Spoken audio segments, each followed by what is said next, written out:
ಈಗ ಮತ್ತೊಂದು ದೈವ ನರ್ತನ ನಡೀತಾ ಇದೆ, ಅದಕ್ಕೂ ಕೂಡ ಹೋಗ್ಬೇಕು.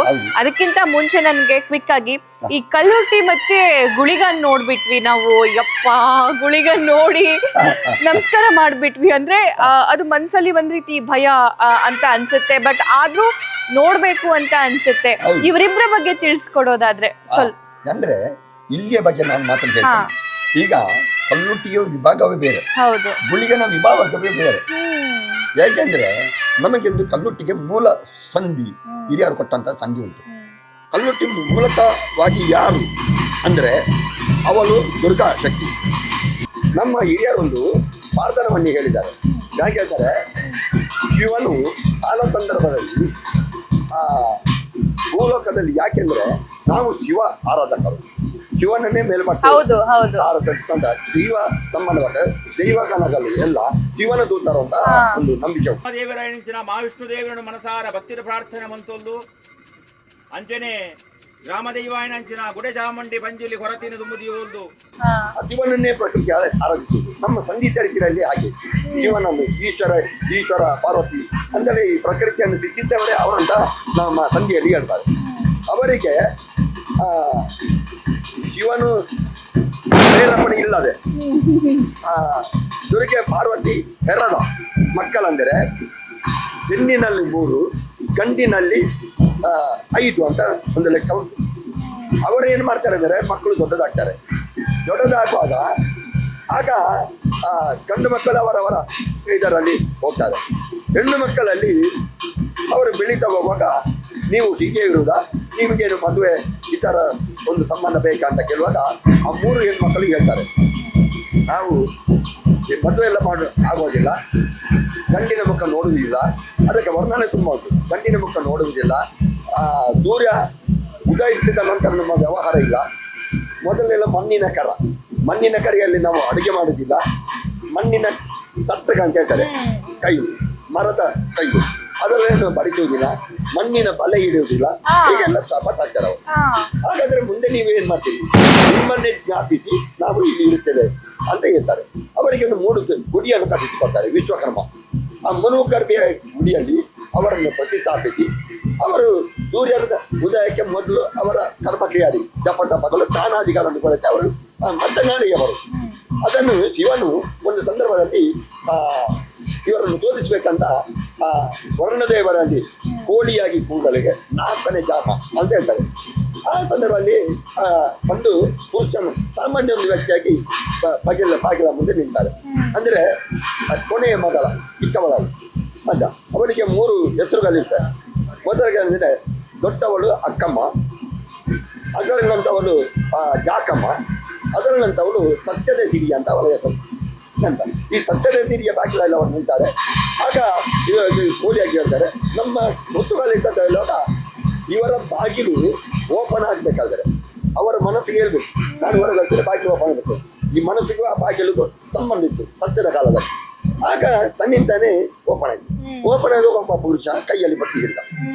ಆಗ ಇವರಿಗೆ ಅಭಿಪ್ರಾಯ ಆಯ್ತು, ನಾವು ಪುರುಷನನ್ನು ನೋಡುದಿಲ್ಲ, ಪುರುಷನ ಕವನ್ನು ಮಾಡುದಿಲ್ಲ ಅಂತ ಹೇಳಿದಾಗ ಇದು ಏನಾಯ್ತು ಅಂತ ಹೇಳಿದಾಗ ಶಿವನ ಅಲ್ಲಿ ಪ್ರತ್ಯಕ್ಷ ನಿಮ್ಮನ್ನು ಶೋಧಿಸಿದೆ ನಾನು ಅಂತ. ಅದಕ್ಕೆ ಇವರು ಹೇಳ್ತಾರೆ, ನಾನು ಹಾಗಾದ್ರೆ ಇನ್ನು ಮುಂದೆ ಏನು ಅಂತ ಹೇಳುವಾಗ ನೀವು ಸತ್ಯ ಧರ್ಮವನ್ನೇ ಪಾಲಿಸಿಕೊಂಡು ಬನ್ನಿ ಅಂತದ್ದು ಈ ರೂಪದಲ್ಲಿ ದೈವ ರೂಪದಲ್ಲಿ ಬನ್ನಿ ಅಂತ ನಮ್ಮ ಹಿರಿಯರು ನಮ್ಮ ಗುರುಗಳು ಹೇಳಿದಂತ ಒಂದು ತಿಳಿದಂತ ಮಾತು ನಾನು ಹೇಳ್ಕೊಡ್ತೇನೆ.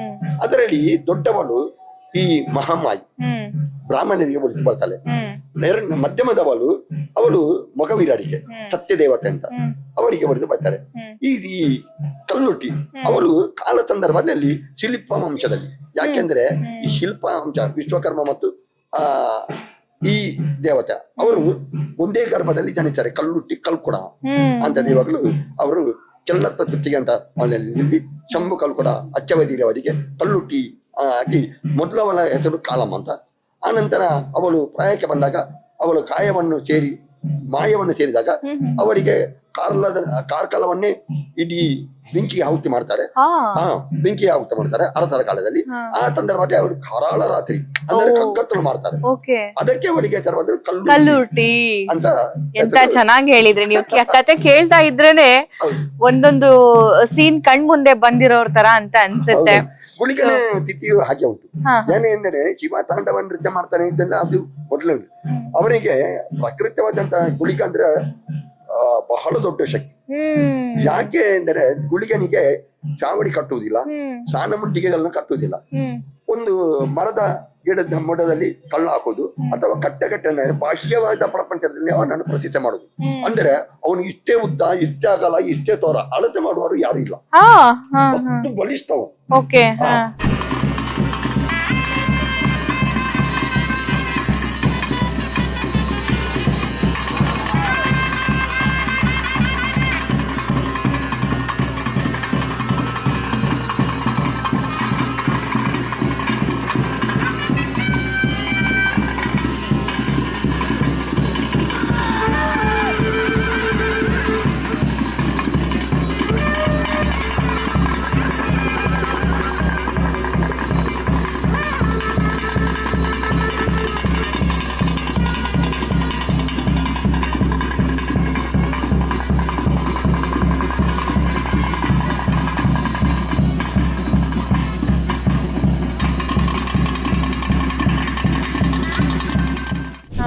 ಗುಳಿಗ ದೈವಗಳ ಶಕ್ತಿ ಒಬ್ಬನಂತ ಉಂಟು ಅಂತ. ಅವನ ಇನ್ನೇನೆ ತಂದೆ ಗಂಗೆರಿ ಗಾಲಿಭದ್ರ ದೇವಿರು, ತಾಯಿ ನೆಲವರಿ ಸಂಖ್ಯೆ ಅಂತ ಹೇಳ್ತಾರೆ. ಅವರ ಗರ್ಭದಲ್ಲಿ ಬಂದಂತ ಗುಳಿಗ. ಅದರಲ್ಲಿ 48 ಗುಳಿಗಗಳು, 108 ಕಾಳೆ ಶಕ್ತಿಗಳು ಉಂಟು. ಅಂತೆ 108 ಕಾಲೆ, 48 ಗುಳಿಗ ಶಕ್ತಿಗಳು. ಅವನು ಒಬ್ಬನೇ ಕಡೆಯ ಒಂದು ಸಂದರ್ಭದಲ್ಲಿ ಒಬ್ಬ ಮಗ ಜನಿಸ್ತಾನೆ. ಈ 48ರ ಬಲ ಅವನಲ್ಲಿ ಉಳಿತದೆ. ಅವನು ಮನುಷ್ಯರು ಸಹಜವಾಗಿ ಆ ಜನನೇಂದ್ರಿಯದಲ್ಲಿ ಬರುವುದಿಲ್ಲ. ಅವನು ಕೇಳ್ತಾನೆ, ಹೊಟ್ಟೆಯಲ್ಲಿದ್ದ ಮಗು ಕೇಳ್ತಾನೆ, ನಾನು ಎಲ್ಲಿಂದ ಬರಬೇಕು? ಆಗ ಅವನು ಕೇಳ್ತಾನೆ, ನೀನು ದೇವರು ಕೊಟ್ಟ ದಾರಿ ಉಂಟು, ಅದರಲ್ಲಿ ಬಾ ಅಂತ ಹೇಳ್ತಾರೆ. ಅದಕ್ಕೆ ಆ ದಾರಿಯನ್ನು ನನಗೆ ಬೇಡ, ನಾನು ಒಂದ ತಲೆ ಹೊಡೆದು ಬರ್ತೇನೆ, ಅಥವಾ ಪಾದ ಹೊಡೆದು ಬರ್ತೇನೆ, ಅಥವಾ ಬೆನ್ನು ಹೊಡೆದು ಬರ್ತೇನೆ ಅಂತ.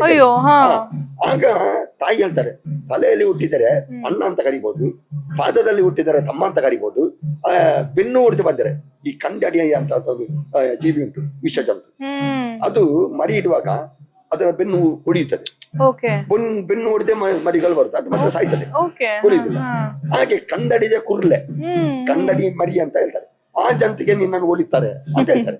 ಅದಕ್ಕೆ ನಾನೇನ್ ಮಾಡುದು ಅಂತೇಳಿ ಇವನೇ ಉಪಯೋಗ ಹೇಳ್ತಾನೆ, ನೀವು ಬೆಳ್ಳಿಯ ಅರಿವಾನವನ್ನು ನೋಡಿ ಸೂಕ್ಷ್ಮ ಸಾಸಿವೆ, ಈ ಸಾಸಿವೆ ಬಹಳ ಚಿಕ್ಕದು, ಅದರಲ್ಲಿ ಈ ಬಳದ ಮೊಳೆ ಹೊಡೆದು ಆ ರಂಗವನ್ನು ಹಿಡಿದು ಭೂಮಿಗೆ ಸೂಕ್ಷ್ಮ ಜೀವಿಯಾಗಿ ಹೊರ ಬರ್ತಾನೆ.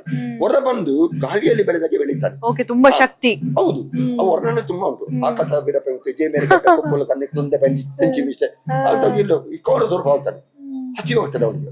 ಆ ತಾಯಿಯನ್ನೇ ಹೋಗಿ ದಿಗಿಸ್ತಾನೆ. ದಿಗಿತ್ತು ಅವನ ಆ ರಕ್ತವನ್ನು ಕುಡಿತಾನೆ, ಅವರ ಎಲುಬನ್ನು ತೆಗೆದು ಆಡ್ತಾನೆ, ಇದೆಲ್ಲ ಮಾಡ್ತಾನೆ. ಆಗ ಅವಳು ಆತ್ಮ ಕೇಳ್ತದೆ, ನೀನು ನನ್ನನ್ನು ಯಾಕೆ ಇದು ಬಂದಿರಿ? ನಿನ್ನ ಇಡೀ ಲೋಕವನ್ನೇ ಉದ್ಧರಿಸುವಂತ ಮಹನ್ಮಾಯ ಅಂತ ವೈಕುಂಠವಾಸಿ ಶ್ರೀಮನ್ನಾರಾಯಣ ಇದ್ದಾನೆ, ಅದಕ್ಕೆ ಅವರು ನಿನ್ನ ಮಾವ, ಅಲ್ಲಿಗೆ ಹೋಗಿ ನೀನು ಹೇಗೆ ನಿನ್ನಕ್ಕೆ ಬೇಕಾದ್ರೆ ಕೇಳು ಅಂತ ಹೇಳ್ತಾರೆ. ವೈಕುಂಠಕ್ಕೆ ಹೋಗ್ತಾನೆ. ವೈಕುಂಠಕ್ಕೆ ಹೋಗುವಾಗ ಅವರು ನಮ್ಮ ಭಾಷೆಯಲ್ಲಿ ಬೇರೆ ಕಡಲ ಅಂತ ಹೇಳ್ತಾರೆ. ಅಲ್ಲಿ ಅವರ ಶಯನ ಸೇವೆಯನ್ನು ಮಾಡ್ತಾ ಇರ್ತಾರೆ. ಆಗ ಅವರು ಮಾಡುವಂತ ಒಂದು ಕೊಂಡೆ ಹಾಲು, ಹಾಳೆ ಹಣ್ಣು ಅವರು ಫಲಹಾರ ಮಾಡ್ತಾರೆ ಅಂತ ಸಂಧಿ ಮಾಡ್ತಾರೆ ಅಂತ ಗೊತ್ತಿಲ್ಲ, ಅಂದ್ರೆ ಮಾಡ್ತಾ ಇರ್ತಾರೆ. ಅದಕ್ಕೆ ಅವನಿಗೆ ಎಳ್ಕೊಂಡು ಹೋಗ್ತಾನೆ. ಎಳ್ಕೊಂಡು ಹೋಗಾಗ ಅವನಿಗೆ ಇಂಥವನನ್ನು ನೋಡ್ಬೇಕಂತ ಇದ್ದಾಗ ಅವರಿಗೆ ಬೇಕಾದ ಕೊಡ್ತಾರೆ, ಆದರೆ ಅವನು ಊಟ ತುಂಬಲಿಕ್ಕಾಗುದಿಲ್ಲ. ಇವನನ್ನು ನೋಡ್ಬೇಕಂತ ಅವನಿಗೆ ರಕ್ತವನ್ನು ಕೊಡ್ತಾರೆ. ಅದರಲ್ಲಿ ಆನೆಯನ್ನು ಕೊಡ್ತಾರೆ, ಕುದುರೆಯನ್ನು ಕೊಡ್ತಾರೆ, ಒಂಟೆಯನ್ನು ಕೊಡ್ತಾರೆ, ನಮ್ಮಂತ ಜೀವಿಗಳನ್ನು ಆ ಮನುಷ್ಯರನ್ನು ಕೂಡ ಕೊಡ್ತಾರೆ. ಆದರೂ ಸಾಕಾಗುದಿಲ್ಲ. ಹಾಗಾಗಿ ಅವರ ಕಿರುಬೆರಳನ್ನು ಅದನ್ನು ಕೊಟ್ಟು ಎಷ್ಟೋ ಲೀಟರ್ ಕಟ್ಟಲೆ ರಕ್ತವನ್ನು ಕೊಡ್ತಾರೆ. ಅವಂದೇ ಕಿರುಬೆರಳು ಕೊಡ್ತಾರೆ, ದೇವರದ್ದು ಭಗವಂತನದ್ದು ಕಿರುಬೆರಳು ಕೊಡ್ತಾರೆ. ಆಗಲೂ ಕೂಡ ಅವನಿಗೆ ಸಾಕಾಗುದಿಲ್ಲ. ಆಗ ಅವನು ಹೇಳ್ತಾನೆ, ನನ್ನನ್ನು ನೀವಿಗೆ ತಿನ್ನಿಸಲಿಕ್ಕೆ ಸಾಧ್ಯ ಇಲ್ಲ, ನನ್ನನ್ನು ಭೂಲೋಕ ಕಲಿಸಿ ನನಗೆ ಒಂದು ಒಳ್ಳೆಯ ವರ ಕೊಡಿ ಅಂತ ಹೇಳ್ತಾರೆ. ಆಗ ಅವಳು ದೇವರು ಕೊಡ್ತಾರೆ, ನೀನು ಭೂಲೋಕದಲ್ಲಿ ಹೋಗು ಅಂದ್ರೆ ಮಂಗಳವಾದ ಆದಿತ್ಯ ವರ. ನಮ್ಮ ಲೆಕ್ಕದಲ್ಲಿ ಅದು ಬಹಳ ಬಲಿಷ್ಠ ದಿನ ಅಂತ ಅರ್ಥ. ಅಂದ್ರೆ ಅಂಗಾರ ಇತ್ತಾರ ಸುತ್ತು ಕತ್ತಲೆ ಅಂತ. ಅಂದರೆ ಸುತ್ತು ಕತ್ತಲೆ ಅಂದ್ರೆ ಸುತ್ತ ಪ್ರವೇಶ ಕತ್ತಲೆಯಾಗಿರುವಂತಹ ಸಂದರ್ಭದಲ್ಲಿ ಕಣ್ಣಿಗೆ ಗೋಚರಿಸುವಂತಹ ಸಂದರ್ಭದಲ್ಲಿ ಅಮಾವಾಸ್ಯೆ ದಿನಕ್ಕೆ ಯಾವುದು ಕಾಣುವುದಿಲ್ಲ, ಅಮಾವಾಸ್ಯೆಯೇ ಬರಬೇಕು ಅಂತ ಸಂದರ್ಭದಲ್ಲಿ ನೀನು ಕೆಳಗೆ ಹೋಗು. ಅಲ್ಲಿ ಕೊಟ್ಟ ಭಕ್ತರು ಜನಮಂದೆ ನಿನ್ನ ನಂಬುತ್ತಾರೆ. ಜನಮಂದೆ ನಂಬುವಾಗ ಏನು ಕೊಡ್ತಾರೆ ನಿಮ್ಗೆ ಇಷ್ಟೇ ಸೀಮಿತ. ಅಂದ್ರೆ ತುಳುವಿನಲ್ಲಿ 3 ಕೊಂಟಿ ಬಳ್ಳಿ, ತ್ರಿಕೋನ ರೀತಿಯ ಬಳ್ಳಿ ಅಂದಿತ್ತು, 3 ಚೂಟೆ ಮಡಲಿನ, 3 ಕೊಲ್ತೀವಿ, 3 ಕೊಂಡೆ ಅಂದ್ರೆ ಮುಕ್ಕೊಂಡೆ ಪೊರಿಗೆ ಅಂತ ಹೇಳ್ತಾರೆ, ಒಂಜಿ ಕೋರಿ, 1 ನೆತ್ತರೆ ಆ ರಕ್ತವನ್ನು ಕೊಟ್ಟು ಅಲ್ಲಿ ನಿನ್ನ ಶಾಂತಿ ಮಾಡ್ತಾರೆ. ಅಲ್ಲಿಯೇ ನೀನು ಬಲಿಷ್ಠವಾಗಿರುವುದು.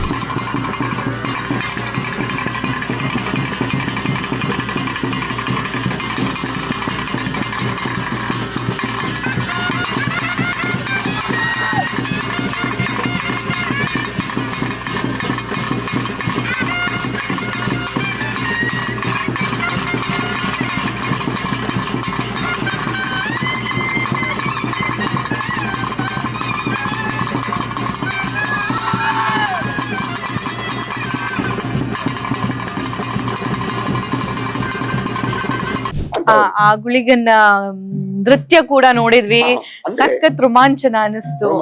ಅಂದ್ರೆ ಮೊದಲು ಇಲ್ಲಿ ಏನಾಗ್ತಿತ್ತಂದ್ರೆ ಈಗ ಸ್ವಲ್ಪ ಬದಲಾವಣೆ ಆಗಿದೆ ಅದು.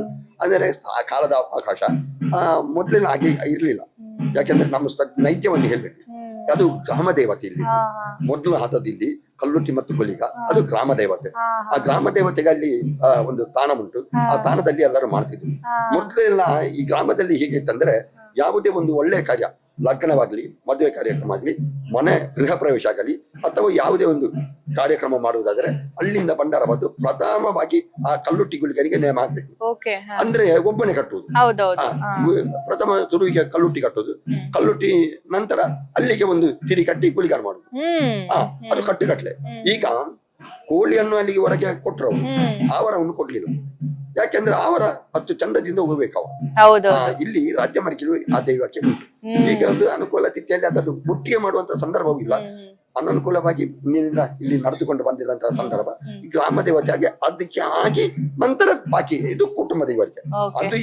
ಅದು ಅದದು ಈ ಕುಟುಂಬ ದೈವ ಅಲ್ಲ, ಅದು ಭೂಮಿಯ ದೇವತೆ, ರಾಜ್ಯ ದೇವತೆ. ಇನ್ನು ಆಗುವುದು ಇವರ ಕುಟುಂಬ ದೈವಕ್ಕೆ. ಈಗ ಅದನ್ನ ನಾವು ನೋಡ್ತೀವಿ. ಅದು ಆದ ನಂತರ ಅದ್ರ ಬಗ್ಗೆ ವಿಶ್ಲೇಷಣೆ ನೋಡೋಣ. ರುಕ್ಮಾಯನಲಿಕೆ ಕಲ್ಲಡ್ಕ ಸರ್, ತುಂಬಾ ತುಂಬಾ ತುಂಬಾ ಧನ್ಯವಾದ. Thank you so much. Yes, ನಿಮ್ಗೂ ತುಂಬಾ ಒಳ್ಳೇದಾಗ್ಲಿ. ನಿಮ್ಮ ಮನೆಯವರಿಗೂ ಅಥವಾ ನಿಮ್ಮ ಸಮಾಜದವರಿಗೂ ತುಂಬಾ ತುಂಬಾ ತುಂಬಾ ಉನ್ನತ ಸ್ಥಾನ ದೊರಕಲಿ ಅಂತ ನಾನು ಆಶಿಸ್ತೀನಿ. ಹೇಳ್ತೇನೆ ಅಂದ್ರೆ ಒಳ್ಳೆಯ ಕೆಲಸ ಕಾರ್ಯಕ್ಕೆ ನೀವು ಹಿಡಿದಿದ್ದೀರಾ. ಧರ್ಮ ಸಂಸ್ಕೃತಿ ಅಂದರೆ ಇದಂತವಿಲ್ಲ, ಎಲ್ಲರಿಗೆ ಸಂಬಂಧಪಟ್ಟದ್ದುಂಟು. ಅದಕ್ಕೆ ಜಾತಿ ಧರ್ಮ ಭೇದ ಅಂತ ಇಲ್ಲ. ಅಂತದ್ದನ್ನು ದೈವಾರಾಧನೆ ಕಾಲದಲ್ಲಿ ಎಲ್ಲರೂ ಸತ್ಯ. ಯಾಕೆಂದ್ರೆ ತುಳುನಾಡ ಮಾಣಿಕ್ಯನಂತ ನಮ್ಮ ದೈವಾರಾಧನೆಯಲ್ಲಿ ಒಂದು ಎತ್ತರದ ಬಿರುದುವನ್ನು ನಮಗೆ ಕೊಟ್ಟಿದ್ದಾರೆ. ತುಂಬಾ ತುಂಬಾ ಒಳ್ಳೆ ಹಿರಿಯರು ಒಳ್ಳೆ ಒಳ್ಳೆ ಮಾಹಿತಿಗಳನ್ನು ಕೊಟ್ಟಿದ್ದಾರೆ. ನನ್ನ ಗುರುಗಳಾದ ಸೇರ ಲೋಕಯ್ಯರವರು ರಾಜ್ಯ ಪ್ರಶಸ್ತಿ, ರಾಜ್ಯೋತ್ಸವ ಪ್ರಶಸ್ತಿಯನ್ನು ವಿಜೇತಿಸಿದವರು. ಅವರ ಶಿಷ್ಯನಾಗಿ ನನ್ನ ತಂದೆ ಡೊಂಬಯ್ಯನಳಿಗೆ ಅವರ ಮಗನಾಗಿ ಈ ಊರಿನ ಒಂದು ರಾಜ್ಯ ದೇವಕ್ಕೆ ನಾನು ಕಟ್ಟಿದ್ದೇನೆ. ಗುಡ್ಡ ಚಾಮುಂಡಿ ಅರಸು ಪ್ರಧಾನಿ ಬಂಟೆದ್ದಿ ಅಂತ ಹೇಳ್ತಾರೆ. ಇಲ್ಲಿ ರಾಜ್ಯ ದೇವಕ್ಕೆ ಅದಕ್ಕೆ ನಾನು ಬುದ್ಧವಾರ ಮಿಚ್ಚ ಅಂತ ಸೇವೆಯನ್ನು ನಾನು ಇಲ್ಲಿ ಮಾಡಿದ್ದೇನೆ. ಅದೇ ಊರಿನ ನನ್ನ ತಾಯಿ ಈ ಊರಿನವರೇ ಅಂತ ಒಂದು ಇದರಲ್ಲಿ ಈ ಮುಲಿ ಗಡ್ಡೆ ಅಂತ ಮುಳಿತ ಗುಡ್ಡೆ ಅಂತ ಇಲ್ಲಿಗೊಂದು ಹೆಸರು. ಮುಲಿಗುಡ್ಡೆಯಲ್ಲಿ ಬಂದು ಈ ಚಾನಲ್ ಅನ್ನು ನೀವು ಪ್ರಸರಿಸುವಾಗ ನಮ್ಮಂತ ಒಂದು ಎಲೆಮರೆಯ ಕಾಯಿ ಅಂತ ಹೇಳ್ತಾರೆ. ಯಾಕೆಂದ್ರೆ ನಮ್ಮನ್ನು ಪಕ್ಕಕ್ಕೆ ಯಾರನ್ನು ಸಲ್ಲಿಸುವುದಿಲ್ಲ, ನಮ್ಮಲ್ಲಿ ಇರುವಂತಹ ಬಂಡವಾಳವನ್ನು ಅದನ್ನೇ ಯಾರಿಗೂ ಕೊಡ್ಲಿಕ್ಕೆ ಆಗುದಿಲ್ಲ. ಅದನ್ನು ಈ ಚಾನಲ್ ಬಗ್ಗೆ ಪ್ರಶ್ನಿಸುವುದಕ್ಕೆ ಆ ಚಾನಲ್ನವರಿಗೂ ನಿಮಗೂ ಧನ್ಯವಾದಗಳು. Thank you so much. ಎಲೆಮರೆಕಾಯಿ ನೀವು ಅಲ್ಲ, ಎಲೆಮರೆಕಾಯಿ ನಾವು. ನಮ್ಮನ್ನ ದೈವ ಇಷ್ಟು ಜನರ ಮಧ್ಯೆ ಆರಿಸಿ ಇಲ್ಲಿ ಕರ್ಸ್ಕೊಂಡಿದೆ. ತುಂಬಾ ಧನ್ಯವಾದ. ಸೊ ಪಂಜುರ್ಲಿಯ ಬಗ್ಗೆ, ವರ್ನಾರು ಪಂಜುರ್ಲಿಯ ಬಗ್ಗೆ ಮಾಹಿತಿ ತಿಳ್ಕೊಂಡ್ರಿ, ಗುಳಿಗನ ಬಗ್ಗೆ ಮಾಹಿತಿಯನ್ನ ತಿಳ್ಕೊಂಡ್ರಿ. ಅದೇ ರೀತಿಯಾಗಿ ಕಲ್ಲುಟ್ಟಿ ದೇವಿಯನ್ನ ಹೇಗೆ ಆರಾಧಿಸ್ತಾರೆ, ಆಕೆಯ ಶಕ್ತಿ ಏನು, ಹಿಸ್ಟ್ರಿ ಏನು ಅನ್ನೋದಕ್ಕೆ ಸಂಬಂಧಪಟ್ಟಂತೆ ಇನ್ಫಾರ್ಮೇಶನ್ ನಿಮ್ಗೂ ಕೂಡ ದೊರಕ್ತು. ಈ ಇಂಟರ್ವ್ಯೂ ಕೂಡ ನಿಮ್ಗೆ ಸಾಕಷ್ಟು ಇಷ್ಟ ಆಗಿದೆ ಅಂತ ಭಾವಿಸ್ತೀನಿ. ಸರ್ ಹೇಳಿರೋದ್ರಲ್ಲಿ ನಿಮ್ಗೆ ಇಷ್ಟವಾಗಿರುವಂತಹ ಮಾಹಿತಿ ಯಾವುದು, ಕಮೆಂಟ್ ಮಾಡಿ ತಿಳಿಸಿ ಅಂತ ಹೇಳ್ತಾ ಕಾರ್ಯಕ್ರಮ ಮುಗಿಸ್ತೀನಿ. ನಮಸ್ಕಾರ.